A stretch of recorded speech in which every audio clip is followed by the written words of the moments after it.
तो आप लोग का स्वागत है focus study point two classes में। आप लोग का स्वागत है।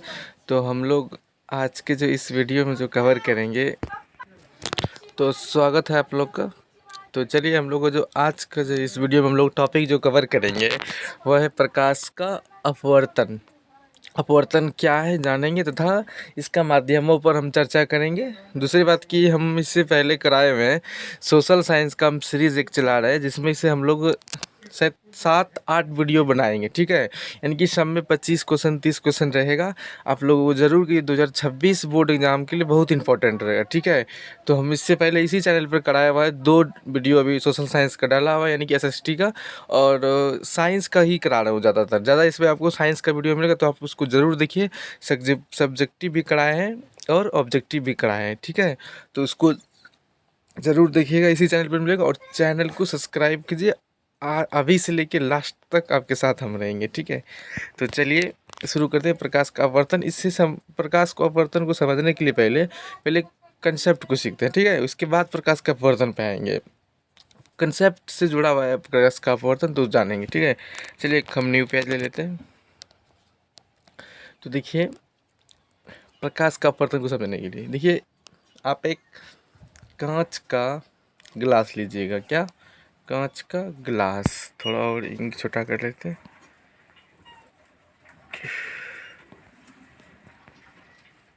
कांच का गिलास ले लेते हैं। ठीक है, कांच का गिलास ले लिए और गिलास में पानी नहीं चाहिए, लेकिन पानी से थोड़ा गाढ़ा पदार्थ होना चाहिए, यानी कि हम दूध और पानी मिला देते हैं। ठीक है, ये दूध पानी का मिक्सचर है। क्या है? दूध पानी का मिक्सचर है। ठीक है, दूध पानी का मिक्सचर है।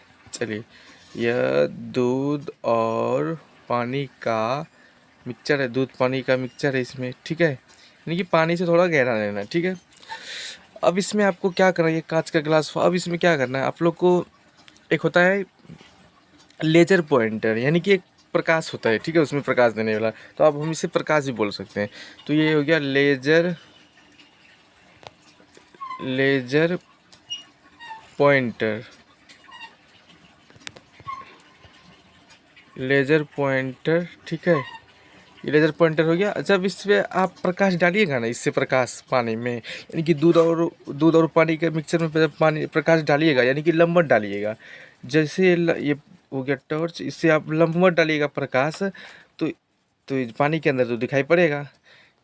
तो इसमें देखा गया क्या कि जिस रास्ते से हम प्रकाश डालें, यानी कि ये जो प्रकाश आया, जिस प्रकाश जो आया, ठीक है, ये प्रकाश जो आया उसी रास्ते से एक धुआं टाइप निकलता है, यानी कि कण हुआ। जैसे आप रात में ये कर सकते हैं प्रयोग, जब टॉर्च दिखाइएगा उसमें तो एक धुआं धुआं टाइप निकलता है। ठीक है, तो आप कीजिएगा इसको ना, इस उस यानी कि जिस रास्ते से हम प्रकाश लंबवत जो डाले थे प्रकाश, उसी रास्ते से क्या निकला? धुआं, यानी कि धुआं। ये क्या है? धुआं निकला।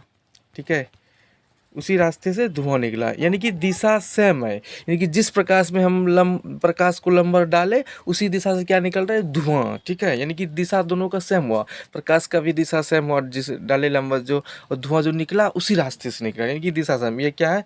धुआं। धुआं, ठीक है। तो इसमें क्या देखेगा? इसमें यही दिखा कि दिशा इसका सेम रहा, वेग नहीं परिवर्तन हुआ। ठीक है, वेग नहीं परिवर्तन हुआ।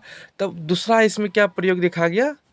अब जो कांच का गिलास लिया, ये कांच का गिलास लिया, ये दूध पानी का जो मिक्सचर है, ठीक है, तो उसमें क्या हुआ? अगर आपको तिरछा दिखाया गया लेजर पॉइंट, ये लेजर पॉइंट है, पीछे आगे लिखा है ये लेजर पॉइंट है, इससे जो प्रकाश तिरछा डाला पानी में, यानी कि दूध पानी के मिक्सचर में, तो इसमें क्या देखा गया कि इसमें जो धुआं निकला वो उसका दिशा भी चेंज हो गया और प्रकाश का वेग भी चेंज हो गया। यानी कि प्रकाश इस माध्यम से तिरछा डाले ना, जब लेजर पॉइंटर को तिरछा करके उसमें प्रकाश दिए, तो इसका क्या हो गया? दिशा भी चेंज हो गया।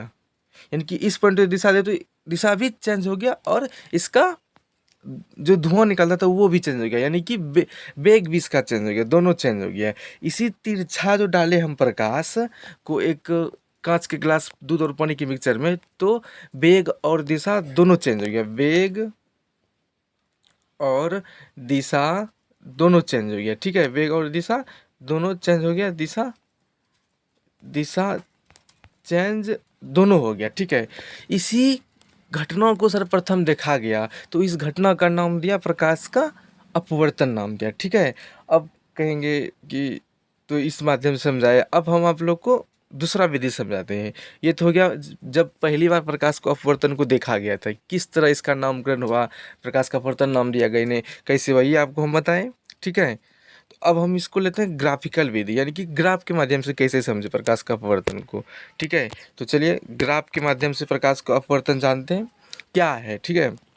जैसे देखिए ग्राफ के माध्यम से, जैसे ये हुआ, ये कोई सतह हुआ, सतह हो गया, ठीक है। ये हम एक लंबवत डाल दिए, ठीक है, लंबवत डाल दिए।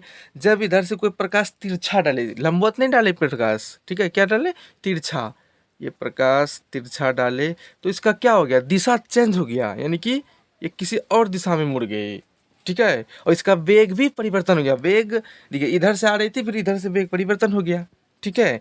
यानी कि जो देखिए अब इधर से आने वाली को किरण क्या कहा जाता है, आपतित किरण, और जाने वाली किरण को, यानी इधर से जो दिशा से मुड़ा इसका अपवर्तित परावर्तित किरण, यानी कि अपवर्तित किरण, ठीक है, क्या हो गया, अपवर्तित किरण, ठीक है, यानी कि अपवर्तित किरण हो गया। अब देखिए समझने वाली बात है, इधर से आने वाली किरण हुआ परावर्तित किरण, कौन सा हो गया, सॉरी अपवर्तित किरण हो गया, आने वाली किरण को अपवर्तित किरण, अपवर्तित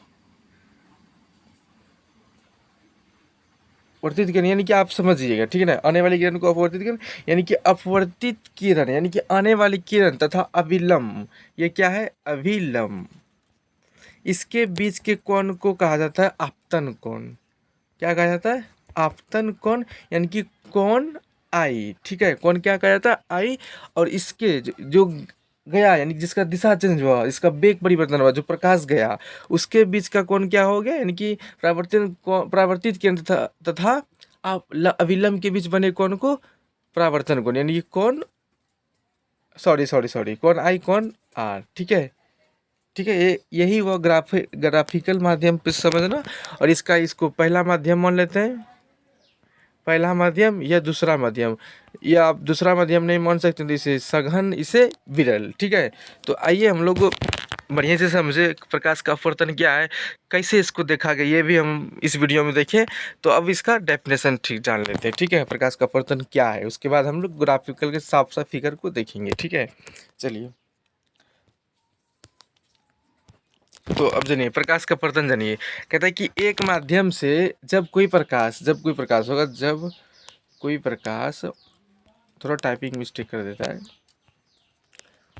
ऑफलाइन का क्लास भी शेड्यूल होता है इसलिए थोड़ा टाइपराइटर हो जाता है। चलिए तो कहते हैं जब कोई प्रकाश एक माध्यम से दूसरे माध्यम में जाने पर प्रकाश में वेग में परिवर्तन की घटना को प्रकाश का अपवर्तन कहा गया। देखिए प्रकाश के वेग में परिवर्तन आया ना, इसी घटना को कहा गया प्रकाश का अपवर्तन, यानी कि लाइट ऑफ रिफ्लेक्शन, ठीक है।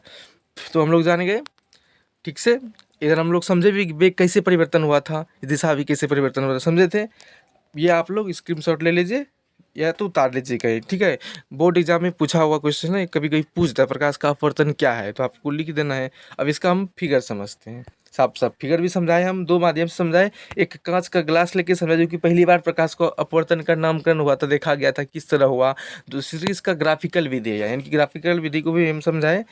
चलिए अब इसका अब समझ लेते हैं, ये हुआ, ये हो गया इसका ग्राफिकल विधि, हम लोग समझाए थे। पहला माध्यम भी कह सकते हैं, दूसरा माध्यम भी, इसे सघन, इसे विरल माध्यम कहते हैं, ठीक है। कौन आई व कौन आर व, आने वाली किरण को परावर्तित किरण, जाने वाली को, सॉरी आने वाली किरण को आपतित किरण, जाने वाली किरण को परावर्तित किरण। और ये हो गया अभिलंब, ये क्या हो गया, अभिलंब, अभिलंब, ठीक है। चलिए इसको अभी स्क्रीनशॉट लीजिएगा, ऐसे ही बनाइएगा, ठीक है। और ये हो गया अपवर्तित किरण, आप लोग लिखते जाइएगा, हम बोल रहे हैं, ठीक है। हमको वो थोड़ा लिखने में यहाँ ज़्यादा टाइमिंग लगेगा, आपका क्लास थोड़ा कम में होना चाहिए ताकि आप जल्दी जल्दी देख ले, ठीक है। ये आप स्क्रीनशॉट लीजिए, ऐसे ही बनाइएगा एग्जाम में। ये पहला माध्यम, ये दूसरा माध्यम, सघन माध्यम, विरल माध्यम। एक बार प्रकाश का अपवर्तन का परिभाषा बोलिए तो, जब कोई प्रकाश एक माध्यम से दूसरे माध्यम में दूसरे माध्यम में जाने पर प्रकाश के वेग में परिवर्तन की घटनाओं को क्या कहा जाता है? प्रकाश का अपवर्तन। ठीक है, बार बार बोलिएगा तब याद हो जाएगा। चलिए उसके बाद हम लोग ग्राफिकल विधि का भी फिगर ले लीजिए स्क्रीनशॉट। अगला चलिए, अब जानते हैं कि सघन माध्यम और विरल माध्यम है क्या। ये जो आया सघन माध्यम विरल माध्यम है क्या, जानते हैं? ठीक है, अब सघन माध्यम पर बात करेंगे। सघन माध्यम देखिए, सघन माध्यम कहता है कि जिस माध्यम में प्रकाश का वेग कम होता हो उसे सघन माध्यम कहा गया। जैसे हम लोग फिगर में जो समझे थे, फिगर में जो समझे बात हम लोग, देखिए जो देखिए जिस ये पहला माध्यम हुआ, इससे ऊपर जो पहला माध्यम हुआ तो पहला माध्यम में क्या, यानी कि सघन माध्यम में क्या हुआ, प्रकाश तो यहाँ से गया तो तेजी से गया होगा भाई, यानी कि रिफ्लेक्ट हुआ तो रिफ्लेक्ट होने में तो थोड़ा सा टाइम लिया, थोड़ा सा तो कम हुआ होगा, प्रकाश का दिशा वेग दोनों कम हुआ होगा ना। यानी कि सघन माध्यम में क्या हो गया, वेग थोड़ा कम हो गया। अब विरल माध्यम में क्या हो गया, वेग ज़्यादा हो गया, यानी क्या हो गया, वेग ज़्यादा हो गया। ठीक है, चलिए यही हम लोग सघन माध्यम जानेंगे कि जिस माध्यम में प्रकाश का वेग कम होता है उसे सघन माध्यम कहा जाता है। दूसरा विरल माध्यम क्या हुआ, जिस माध्यम में प्रकाश का वेग अधिक होता है उसे विरल माध्यम कहा जाता है। तो हमको आशा होगा कि आप लोग समझ लीजिएंगे कि प्रकाश का अपवर्तन क्या है, सघन माध्यम क्या है, विरल माध्यम क्या है। आप लोग ज़रूर सबसे यूनिक लगा होगा देखने में ये वीडियो कि नए तरीके से समझाए। ठीक है, तो आप इसी तरह का वीडियो पाने के लिए आप ज़रूर चैनल को ज़रूर सब्सक्राइब कीजिए। और 26 एग्ज़ाम मतलब बोर्ड जो भी देने वाला है उसके लिए मैं बहुत मेहनत कर रहा हूँ इसमें, और करते भी रहेंगे अंत तक। ठीक है, और आप लोग का कोटा पार करेंगे 450। ठीक है, तो आप लोग ज़रूर इस चैनल को सब्सक्राइब कीजिए। हर एक टाइप का ऑब्जेक्टिव क्वेश्चन कराएंगे। ठीक है, ऑब्जेक्टिव हुआ, सब्जेक्टिव हुआ, आप लोग और कमेंट में ज़रूर लिख दीजिए कि सर ये टॉपिक कराइए, इससे ज़्यादा आता है, तो आप लोग हम कराएंगे उसको और आपका कमेंट भी पढ़ेंगे। ठीक है, तो थैंक यू, आज के लिए इतना ही।